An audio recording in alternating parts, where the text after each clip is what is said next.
Hey everybody, today we're going to be talking about why Rome fell. We all know that Rome came to an end. Let me present this real quick. We all know that Rome came to an end because we start the Middle Ages. In the Middle Ages, there is like no culture. There's no growth of any kind. No new art, no new architecture, no new, literature, kind of nothing. Everything, all the Roman and Greek culture kind of gets lost after the fall of Rome, and it's because Rome fell.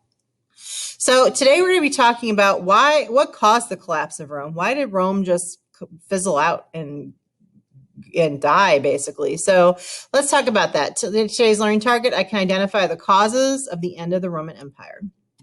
So first off, politics. So yesterday you kind of they touched upon in the video, we talked about Augustus, that Augustus was a great emperor. He kind of turned things around. He made the empire an empire. He got rid of corruption. He helped the poor. He was just good. But, he doesn't last forever. He eventually dies, and then a series of other emperors take over.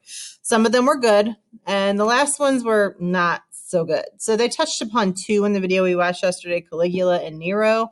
Both were not very good.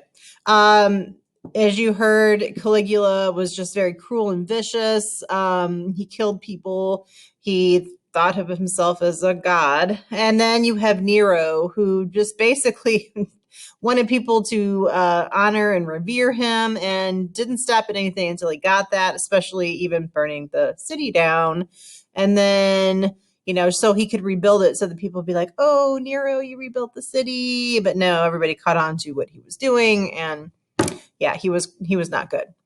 So after that last good emperor, Roman peace and success began to disappear. Little by little, people trusted Rome less and the empire less and their leaders less.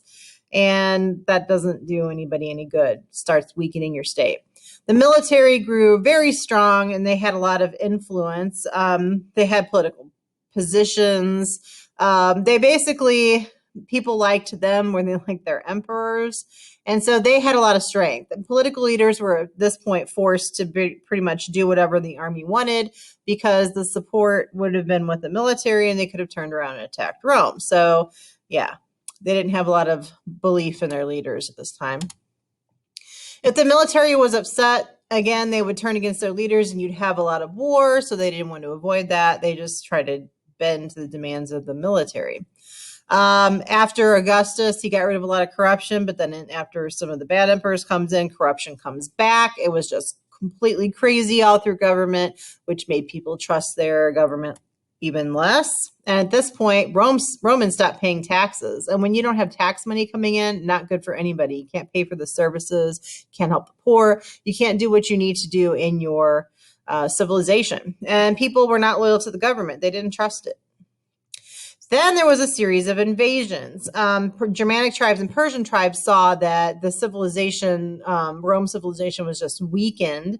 And so they used it to their advantage to attack them. And they attacked all of the different areas of Rome's lands, and it weakened the empire even more. And then there's the economy. So the attacks from the German tribes and the Persian tribes damaged all the trade routes, so you don't have things flowing back and forth anymore. There was less trade and there was more employment because people can't sell their goods and services and trade for what they need, which is not good.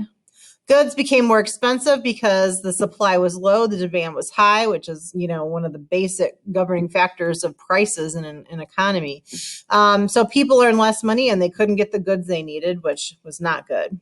And then to try to combat that, which is never a good idea in any place, even today, which has been tried, doesn't work. Romans tried to make more coins and put them in circulation.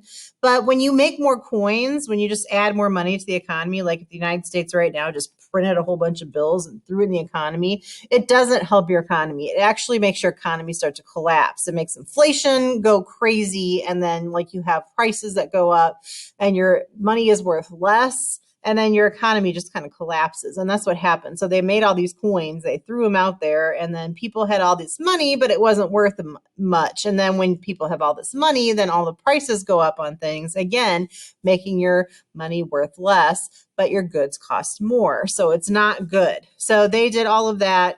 Their economy starts bottoming out. So you got attacks going on. You have your money's not worth anything. People not trusting their government. And it's a kind of combination of all of that that just makes Rome go. So it collapses, and then you have this period starting with after the collapse of Rome, where the Germanic tribes are running everything in the middle there of Europe, and then you've got the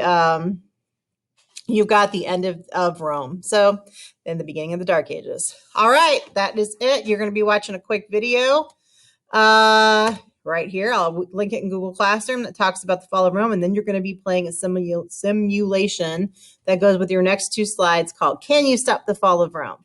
So I hope you have a great day, make good choices, and I will see you soon.